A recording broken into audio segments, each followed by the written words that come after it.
Je m'appelle Jordi Fontanet, je suis chercheur, je suis physique de formation, mais océanographe par vocation, et je travaille à l'Institut de sciences de la mer à Barcelone.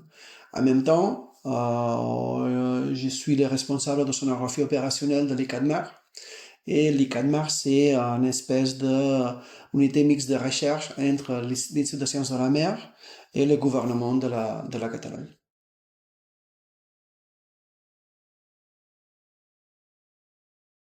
L'objectif du projet Opal, c'est d'installer une station radar dans la côte du Roussillon pour complémenter les stations radar qu'on a au sud du Pyrénées.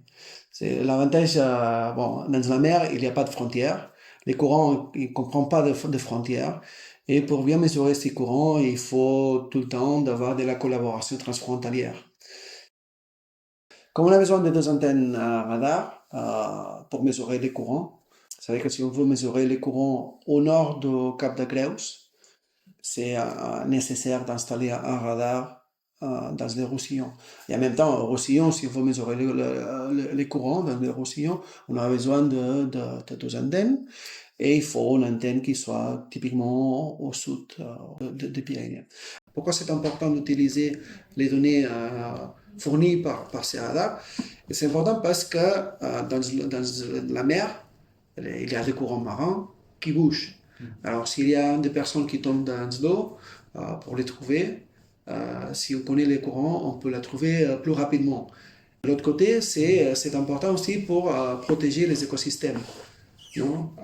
Comme on a dit, il y a des courants. S'il y a de pétrole qui tombe dans l'eau, s'il y a un accident, pour définir la stratégie pour protéger les écosystèmes ou pour protéger même la côte et les personnes, c'est très important de connaître ces courants. Alors, la première application qu'on a, c'est la sécurité. La deuxième application qu'on a, c'est la compréhension des écosystèmes. Encore une fois, si on veut protéger les écosystèmes, il faut les comprendre. Et pour les comprendre, dans la mer, il faut connaître les courants. Et un troisième volet de pourquoi c'est important, c'est typiquement pour le tourisme. De deux côtés de la frontière, on est des régions hyper touristiques, il y a beaucoup de monde. Et c'est important pour la navigation, c'est important pour planifier les activités marines, pour planifier la plongée.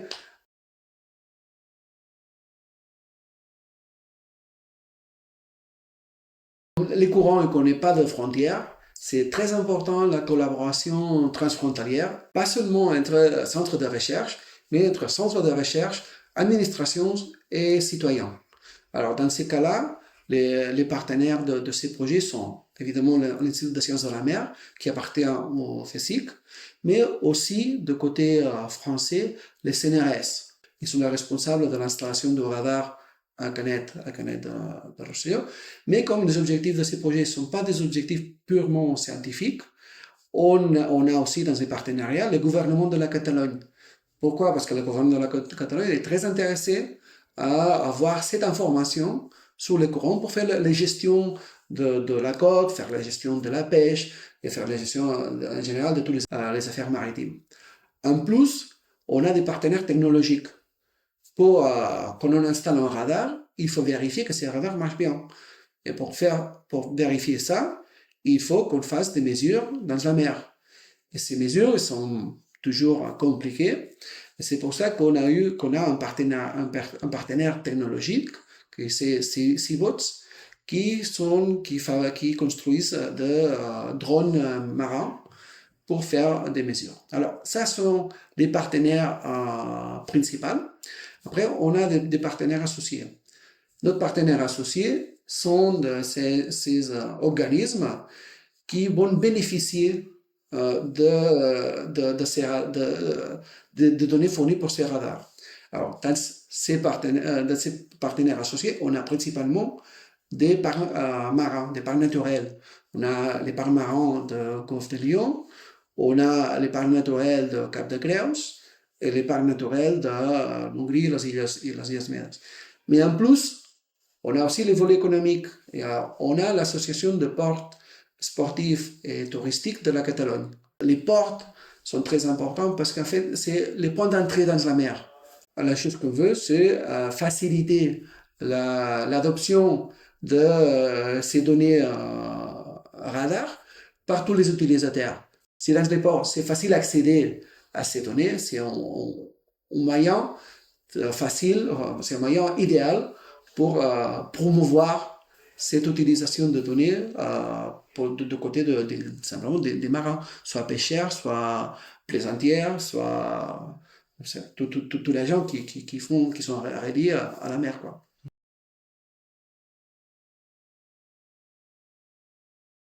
Trouver les moyens idéaux qui facilitent l'utilisation de ces données. Alors, nous, on a fait beaucoup d'expérimentation avec ça. On a deux outils qu'on a déjà développés, on a des outils graphiques qui permettent de visualiser les données et de télécharger. Alors, on a deux types différents. Il y a un type qui est spécifique pour le radar. On voit les courants. On peut aller dans ces courants-là et les télécharger. Et on prévoit de les modifier selon les besoins des utilisateurs. C'est-à-dire, alors, de ce côté-là, c'est très important d'avoir un dialogue avec les utilisateurs pour nous dire qu'est-ce que ça marche et qu'est-ce que ça marche pas. De l'autre côté, c'est pas exactement pour les radars, mais on profite aussi toutes les autres données qui existent dans l'AFLE, de données typiquement de web. On utilise la technologie de vidéo-jeu pour faire un digital twin et faire plus accessible l'information océanographique à l'agent.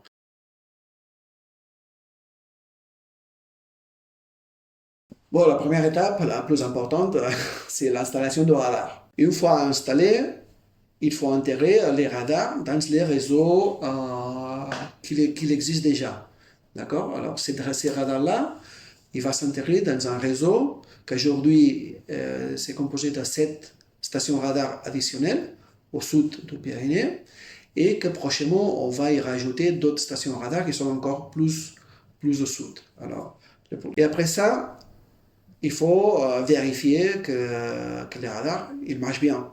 Alors, on va faire 2 campagnes en mer pour mesurer les courants en même temps qu'au radar et faire une validation de ces données. Et finalement, la troisième étape, en simplifiant un peu, c'est la promotion. C'est-à-dire, on va passer probablement la deuxième moitié du projet à promouvoir l'utilisation de ces données et voir avec notre partenaire associé et d'autres partenaires qu'on puisse trouver, voir si les outils qu'on a mis en place ils s'adaptent à ses besoins. Et si ça ne va pas, évidemment, il faut les modifier.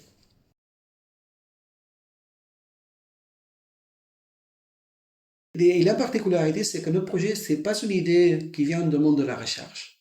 C'est une idée qui vient du besoin. Et à côté pour la gestion du littoral catalan et pour la gestion de la pêche en Catalogne, on avait besoin de ce réseau radar. Et au moment qu'on a installé ce réseau radar, on s'est rendu compte, on a vu qu'il fallait l'étendre vers le nord. Et si c'est possible, dans le futur, plus au nord encore. D'accord? Pourquoi? Parce qu'on a besoin de courants et les courants, comme j'ai déjà dit, ils ne comprennent pas de frontières. En plus, chez nous, c'est un courant qui vient du nord vers le sud. D'accord? Alors, comme je disais, le projet est né d'un besoin. Un besoin plutôt social, un besoin administratif. Évidemment, de ces côtés-là, les spécialistes sur l'océan, les spécialistes sur la télédétection même de l'océan, c'était nous, c'était l'Institut de sciences de la mer, et c'est pour ça que le gouvernement de la Catalogne nous a demandé de lidérer ces projets.